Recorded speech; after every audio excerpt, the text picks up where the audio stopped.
right, man. This is my Jackson. It's a Guitar Center special, is what it was. Yeah, it's a Guitar Center special, a Guitar Center deal, whatever you want to call it. What year is this? I want to say it's a 2015. Yes, man. So it's almost 4 years old. Wow, I didn't know I had this guitar that long.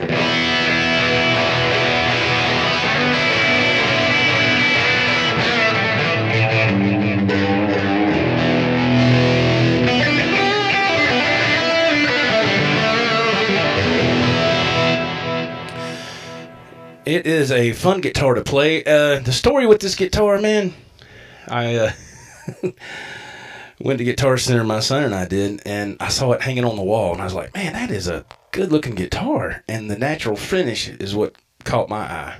You know, there's no coat, no clear coat or nothing on here.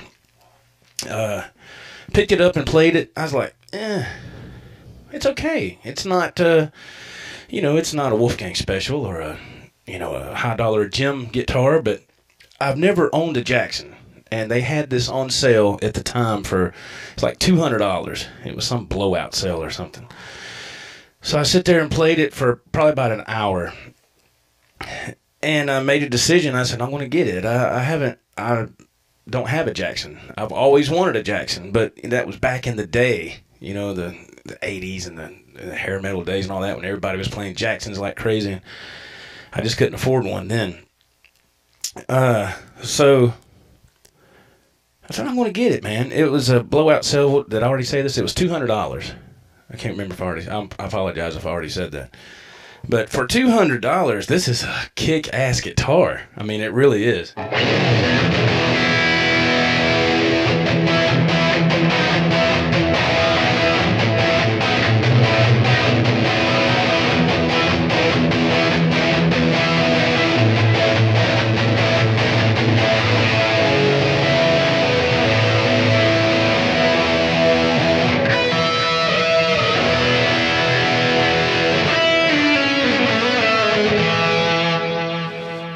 And it's the first time I've got it out of the gig bag in a long time. Of course, when I bought it, it didn't come with a gig bag. It didn't. I had to pretty much, wrestle with the sales guy to get a trim bar or a whammy bar or wang bar, whatever people want to say. And of course, when you go to Guitar Center, they don't have none of those on there because it's something that it can easily be stolen, right? And so I told the guy, I said, look, if I buy this guitar, I said, can you throw in a gig bag? Oh, no, we can't do that. I said, really? He said, no, we can't do that. I said, okay. So I said, how about the bar? Can you give me the bar? Yeah. And I watched him. He went behind the sales counter, and he pulled out this, like, Tupperware bowl, not bowl, but like a Tupperware kind of small box or something, And he's going through all these different parts, and he picks up a whammy bar, and he brings it over to me. He goes, here you go. And and that thing had rust on it. And I said, nah, man, what, you think this is my first time around the block or something, man? I want the bar that came with this guitar, Okay, hang on. He went back, and he went to the back room that time. I don't know if he got another used part, but it looks new. I don't see no markings on it or nothing like that. I didn't, I was like, come on, man, damn. But luckily my son, he had a gig bag it's an actual Jackson gig bag. I can't get to it right now, but it's right there. And he said that he ordered a low-end model Jackson Rhodes guitar, and I played it. And I was going to buy that, the same one he's got, except his is white and black, and this one was just black with a little bit of white on it. It was just kind of inverted.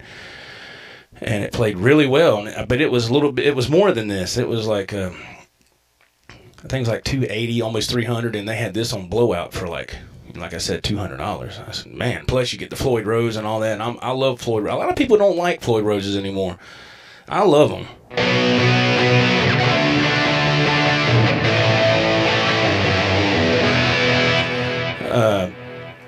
Personal preference, I love playing Strats and all that, don't get me wrong, but I love to have a Floyd. What I grew up playing, I always liked it.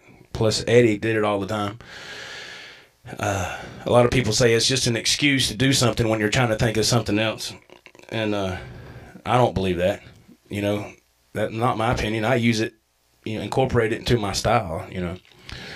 Anyway, so my son got a gig bag with that, I said Floyd Rose, with that Jackson Rhodes style guitar that he got off Amazon. And they sent him the gig bag, but the guitar didn't fit in there because of the Jackson Rhodes is kind of an odd shape. You know what I'm talking about. If you don't, just Google Jackson Rhodes electric guitar and you'll see what I'm talking about. It's almost kind of like a flying V, but not quite.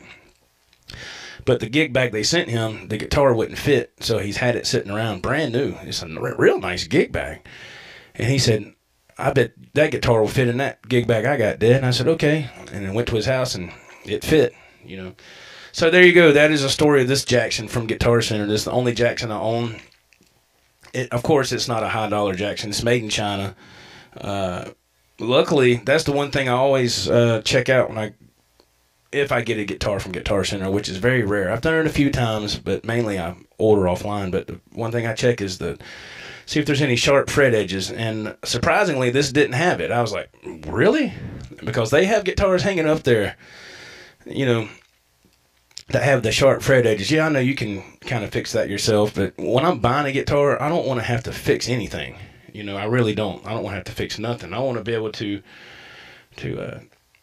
you know, plug and play, as they say. What I want to be able to do. And so, okay, let's put this guitar in action with a backing track.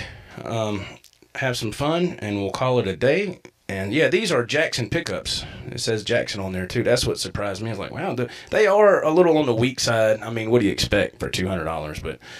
But for what they are, they're good. You know, they're good. I was very surprised. And when I bought this guitar, of course, it was the only one this only kind of Jackson that was up there. And then we went back sometime later, and they had another one up there. Of course, it was a little bit more because it wasn't no sale going on at the time. It was maybe, you know, I don't know, $40 more or something, you know. But I thought I got a good deal, and it feels great. It plays good, and the bar has got a little play in it right here. Listen, you can hear it. The bar's got a little play right there, but that's something I can overlook. When I first started, all the whammy bars I had on guitars when I first started had a little play in them like that. It's no big deal. It's just something I noticed. You don't get that on the higher end guitars. You know, you don't get that play in there. But like I said, it's not a deal breaker at all. Anyway, let's go to a backing track and play. Thanks for being here. This is the Joe Wentz Project TV YouTube channel. I haven't done a video in a while on this channel. I've been trying to balance out this and another YouTube channel, and it's tough and work. Try to make a living and work. So let's play with the backing track. Hope you enjoy it. Thanks for being here. Until next time, we will see you on the flip side. Take care. Bye-bye.